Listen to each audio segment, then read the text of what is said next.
Hi guys, this is Mike and you are going to learn how to solve this puzzle known as the Fisher Cube. The Fisher Cube is a great step after solving the Rubik's Cube. It's a little bit more challenging because the pieces are different shapes and it also matters how some of the centers are oriented, unlike the Rubik's Cube. I do assume that you already know how to solve the Rubik's Cube. I'm going to be going over some algorithms rather quickly that are taken directly from the Rubik's Cube, where I break any new ground that you need to know for the Fisher Cube that you didn't need to know for the Rubik's Cube. I'll go a little bit more slowly. So let me go over the construction of the Fisher Cube first. Much like the Rubik's Cube, there's three types of pieces. There are centers, edges, and corners. There are 6 centers. The yellow and the white are the same as on a Rubik's Cube, just simple squares, and they're always opposite each other. The other 4 centers are like these here. They're a roof shape with 2 different colors. Leading off of the centers are the edges. One type of edge is this simple rectangle here. Another type of edge is this 3-colored piece here, for example. You can see that one side of this edge, for example, has 5 sides and it's shaped kind of like an arrow, an irregular pentagon, if you will, with 2 little differently colored rectangles leading off of the pointy end of the arrow. So there are 4 rectangular edges and 8 of these arrow-shaped 3-colored edges. And finally, the corners. There is this kind of corner, which is 2-colored. One color is a simple rectangle, and the other is a right isosceles triangle.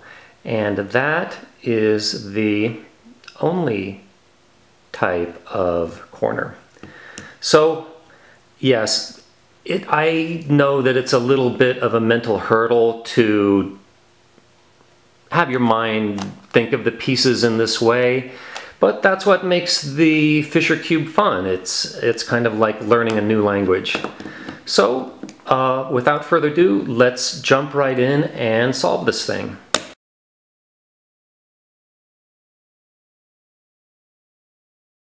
All right, we have given this a good scramble and are ready to start solving. Much like the Rubik's Cube, I prefer to start with the white center. Leading off of the white center, we want to put the 4 white edge pieces. In other words, what we would call the white cross on the Rubik's Cube. I can already see one of the white edges here, but it's not in the right position because we can see red and blue here and orange and green on the center here. So let's rotate it. Let's rotate this what is currently the top around until we find the blue and red center. Okay, here it is, but like I said in the introduction, the orientation of some of the centers matters like this. So if we put it like this, it's not going to be solved unless we make a correction later. So we may as well address this problem now. This is not oriented right because we see that this blue is not flush with this blue here. So this is a real simple correction. Let's move this out of the line of fire here. Let's rotate this 90 degrees that way and then bring it up this way. And now it's nice and flush. So our first piece is solved. This is correct. So let's look for another white edge piece. Here's one. So I like to bring them down to the bottom to play around with them, and then once I get it into the right position, I simply swing it back up to the top. So I can see that I want this to be next to this center here. See, blue, orange, blue, orange. So the way I'm going to do that is move it out of this face here. So I can rotate this. I can see that I am going to need to, actually I can just leave it just like that. So now I'm going to rotate my edge piece back up to here. So now see, orange is flush with orange, blue is flush with blue, and then just simply rotate it to the top. So this edge piece is right. So let's look for another white edge piece. Here it is. Here's another one. This is the blue and green one. Here's the blue and green center. So this is in the right position at least, but it's not oriented properly. So let's swing it down to the bottom here, move it away from this center for now.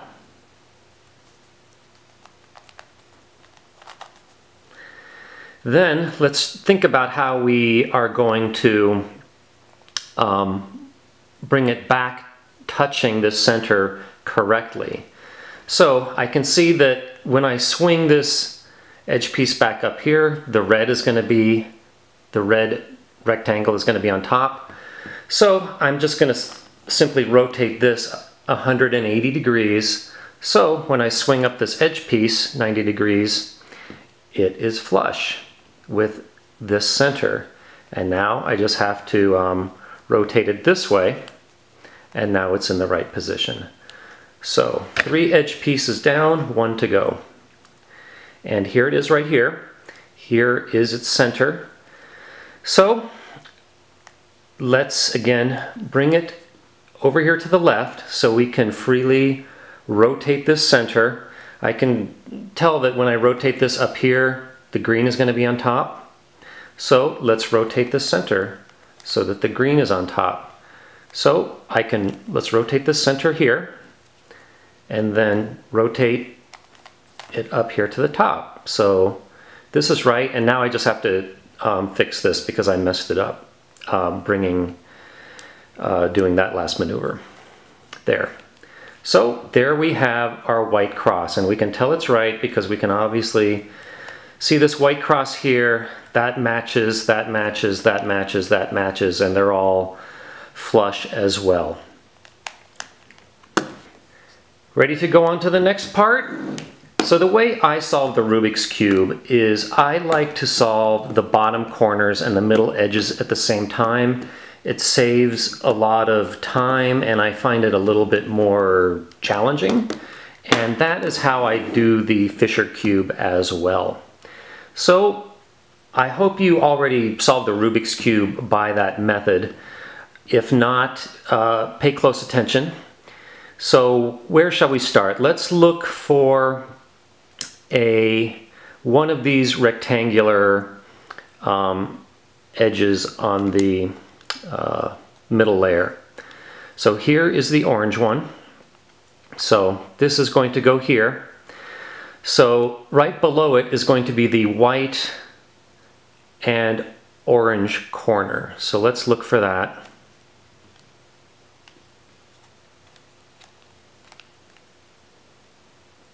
Here it is. All right, so I want to bring them both to the top. So, and I don't want them touching each other. So I'm going to move this orange edge off to the side here, and then rotate this corner up to the top, rotate it out of the way, and then rotate this back to the bottom. So here are the two pieces I want to work with. Here's my orange and white corner, my orange edge, and I just know from experience, and again, this is where it helps to know the Rubik's Cube already. I have junk back here, so I can safely rotate this corner down. Then I can safely rotate this top until I have the orange edge in this position, and then rotate this back.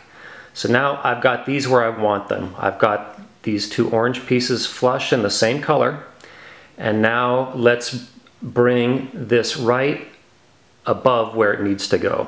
Okay, we have this edge and corner piece where we want them, orange touching orange, and they're flush, and this white part of the corner on the bottom.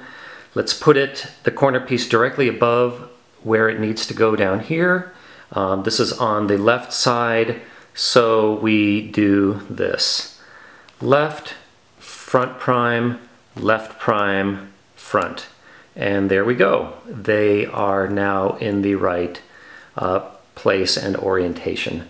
So 1 down, 3 to go. Let's look for another corner piece that needs to go down here. So here is the white and blue corner that needs to go down here. Let's look for the edge piece, the blue rectangle that needs to go above it. It's right here. So again, just out of experience, I am going to rotate this corner to the bottom, then rotate the top so that the edge is right here, and then move that corner back up. I know I'm going over this kind of quickly, but like I said, I already assume that you know how to do this on the Rubik's Cube. So I'm going to make sure that I have junk back here, move this to the bottom, move the top until I get this blue edge right here, and then I move that left face back up so the corner is touching the corresponding edge. Now I just rotate that corner piece until it's above this position right here where it needs to go. This time it's on the right side, so I do this. Right prime, front, right, front prime. And there we go. Those are in the right place and orientation. Okay, these two corner pieces need to come to the top so we can reposition them. So this green and white orange, for example, let's bring that to the top, move it out of the way, bring that back to the bottom. So here is our white and orange corner, white and green corner, our green edge. Okay, let's look for some junk here. So this is junk that we can mess around with. So again, I'm going to do that same thing where I bring this corner to the bottom, rotate the top till I get the edge piece I want to work with in the right position, rotate that left side back to the top, and then I'm going to, it's already in the right position above here where it needs to go. Again, it's on the right side, so I do this. Right prime, front, right, front prime. And there we go. Those are correct. Finally, let's do the white and red corner and the red edge. So here's the red edge. Here is the white and the red corner. So yeah, same thing again. I'm going to move this so that I have junk behind it. This is my junk. Rotate this to the bottom, this time it's on the right side. Then rotate that top layer until the edge that I want to work with is right in front of me. Then rotate that right side back to the top. Then rotate that white and red corner until it's above where it needs to go. It's on the left side again, so we do left, front prime, left prime, front. And there we go. Our whole first two layers are done, as you can see. Okay guys, ready to solve the top layer of the Fisher Cube. As you should know from the Rubik's Cube, we start by positioning the top edges, and there are various situations you may encounter. Some of this you probably already know, but if the two yellow sides of the top edges that are obviously correctly oriented, like these two, are adjacent, then you put them in the front and the right side and do this. Front, right, upper, right prime, up prime, front prime. That will lead the two correct ones to being left and right from each other, in which case you put them on the left and the right sides and do this: front, right, upper, right prime, upper prime, front prime, and now they are all correct. But let me show you some other situations that you may encounter. Here is another situation you may encounter when you're at the point of orienting the top edges where none of them are right. You can see that these yellow sides of the edges all stick straight up like this. So if you encounter this, then just pick any way you want to put this top layer and then do that same algorithm. Front, right, upper, right prime, upper prime, front prime. And that will give you two correct adjacent ones, in which case you do what I just did before, where you put the correct ones in the front and the right side and then do that same algorithm. Let me show you another situation that you may encounter. Hey guys, somebody wrote in the comments that I forgot to address an edge parity that can come up with the Fisher cube. In fact, it comes up about half the time. So I apologize for that, and I'm going to tack this on at the end on how to address it, how to detect it, and what to do about it if you find it.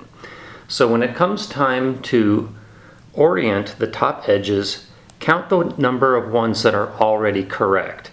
If the yellow face is your top, then just count the number of yellow faces of the edge pieces facing up, in this case 1.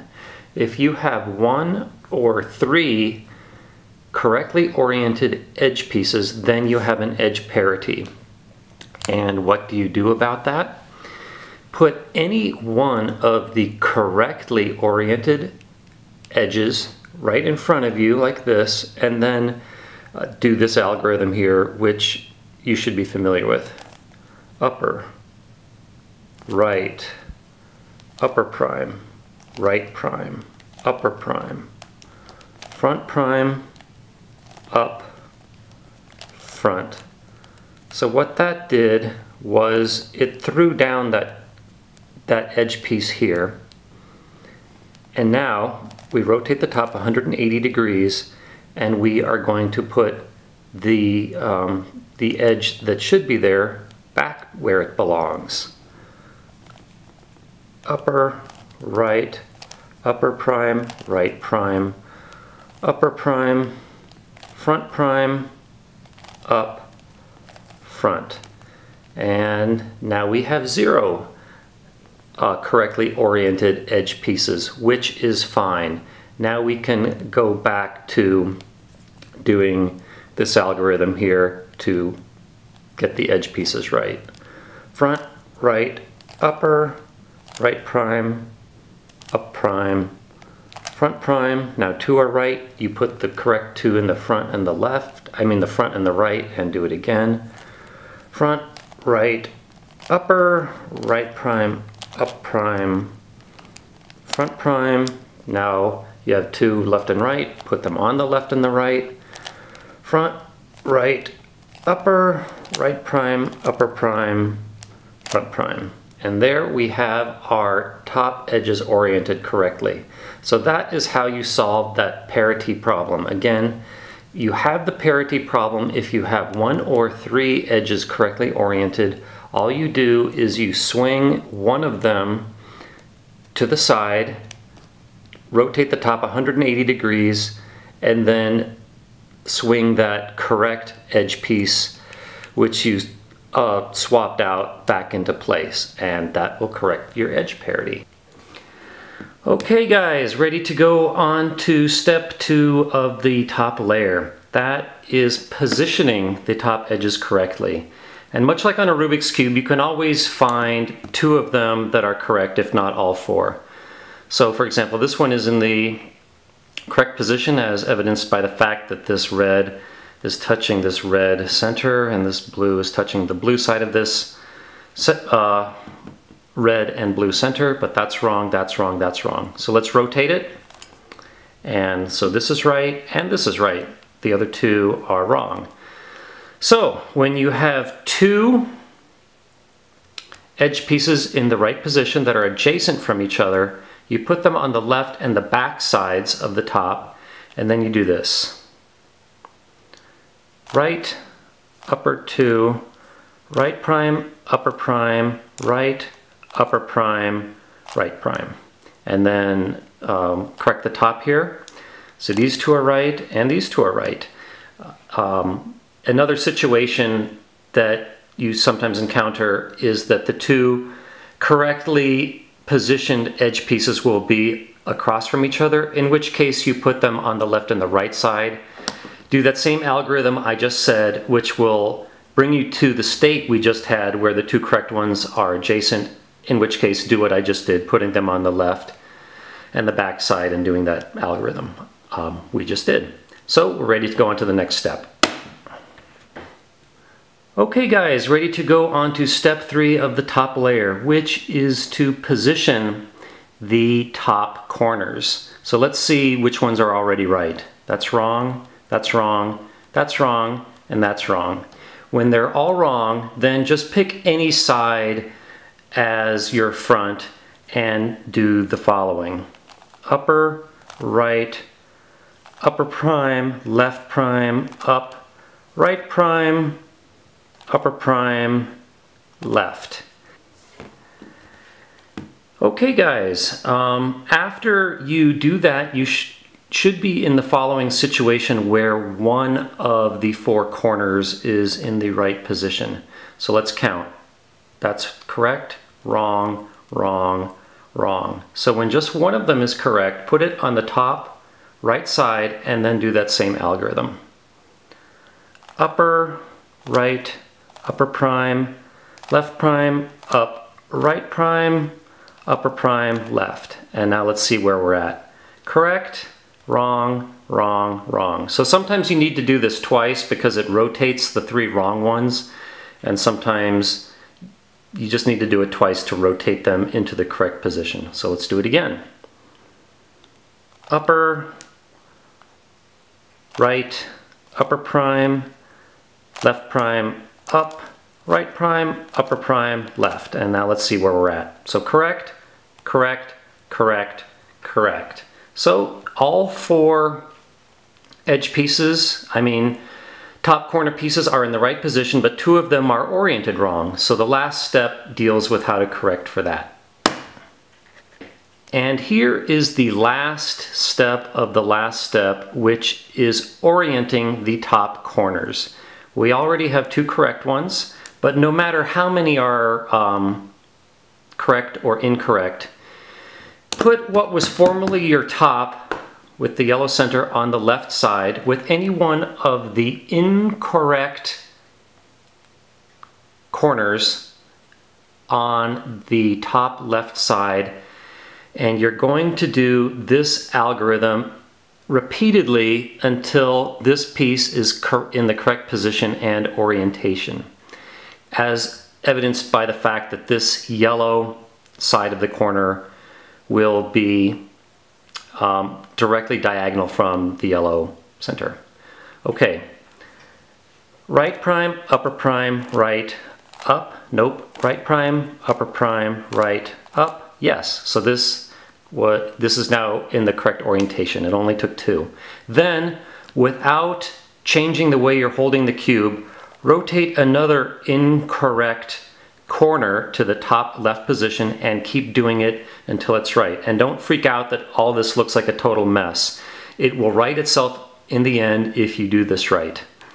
Right prime, upper prime, right, up, no, right prime, upper prime, right, up, nope, right prime, upper prime, right, up, no, right prime, upper prime, right, up, yes. So this is right, which means we just have 1 more turn to go. Dink! And here we go, the Fisher cube is solved. So, thanks for watching guys, I appreciate it. I hope this explanation wasn't too slow or too fast, that you understood everything okay. It goes without saying to go back and forth with this or any cubing video as much as you like if any parts went kind of fast for you. If anything that I said conflicts with the captions that I'll put in later, the captions are correct. It is difficult to actually turn this or any other puzzle and say the moves at the same time because, as you know, it's all muscle memory. You just can do it without thinking for a while. So it actually becomes difficult to do it and think, which you need to do in making these videos.